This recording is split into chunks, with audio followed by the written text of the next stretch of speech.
Hello friends, ઘણા લોકોને કમરનો દુખાવો હોય, ઘણા લોકોને ગોઠણનો દુખાવો હોય, તે કેલ્શિયમની ખામીથી થતો હોય છે. અને કેલ્શિયમ આપણે સરગવામાં ભરપૂર માત્રામાં હોય છે. અને આ સરગવાનો પાવડર આપણે બજારમાં મળતો હોય છે.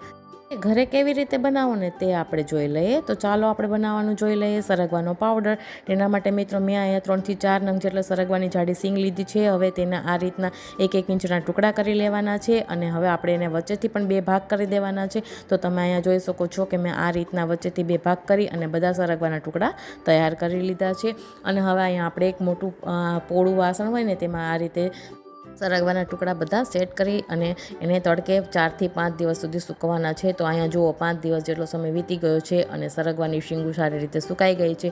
એટલે મેં અહીંયા એક મિક્સર જાર લઈ લીધું છે અને હવે આપણે આ સરગવાના ટુકડાને મિક્સર જારમાં ઉમેરી દેવાના છે અને એનો પાવડર તૈયાર કરી લેવાનો છે. તો તમે અહીંયા જોઈ શકો છો કે સરગવાનો પાવડર તૈયાર થઈ ગયો છે. એટલે મેં અહીંયા ચાળણીથી પહેલાં તો એને ચારી લીધો છે અને એમાંથી રહેલો કચરો બધો દૂર કરી લીધો છે. તો તમે અહીંયા જોઈ શકો છો કે તૈયાર થઈ ગયો છે આપણો સરગવાનો પાવડર. એટલે મેં અહીંયા એક આ રીતની પ્લાસ્ટિકની એક નાની બોટલ લઈ લીધી છે જે એરટાઈટ છે. હવે આ જે સરગવાનો પાવડર તૈયાર કર્યો છે તે આ બોટલમાં ભરી લેવાનો છે. તો તમે અહીંયા જોઈ શકો છો કે હું અહીંયા બધો સરગવાનો પાવડર આ બોટલમાં ભરી દઉં છું. અને હવે અહીંયા આપણે ઢાંકણ બંધ કરી દેવાનું છે અને એને આખું વરસ આ રીતે આપણે સ્ટોર પણ કરી શકીએ છીએ. તો મિત્રો તમે અહીંયા જોઈ શકો છો કે તૈયાર થઈ ગયો છે આપણો કેલ્શિયમથી ભરપૂર એવો સરગવાનો પાવડર.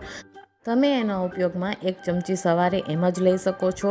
ત્યાર પછી એને ગરમ પાણી સાથે પણ લઈ શકો છો. અને હવે ત્યાર પછી તમે દાળ શાક વઘારતા હોય તેમાં પણ 1 ચમચી ઉમેરી શકો છો. તો આ રીતે તમે એકવાર આ એક સરગવાનો પાવડર ઉમેરશો ને પછી તમારા શરીરમાં તમને સ્ફૂર્તિ લાગશે અને કેલ્શિયમની જે કમી હોય છે ને તે દૂર થઈ જશે અને તમારા કમર અને ગોઠણના દુખાવા પણ દૂર થઈ જશે. તો મિત્રો તમે અહીંયા જોઈ શકો છો કે તૈયાર થઈ ગયો છે આપણો કેલ્શિયમથી ભરપૂર એવો સરગવાનો પાવડર. તમે પણ એકવાર ચોક્કસથી ટ્રાય કરજો. જો રેસીપી પસંદ આવી હોય તો વિડીયોને લાઈક, ચેનલને સબસ્ક્રાઈબ અને બેલ આઇકન દબાવવાનું ભૂલતા નહીં.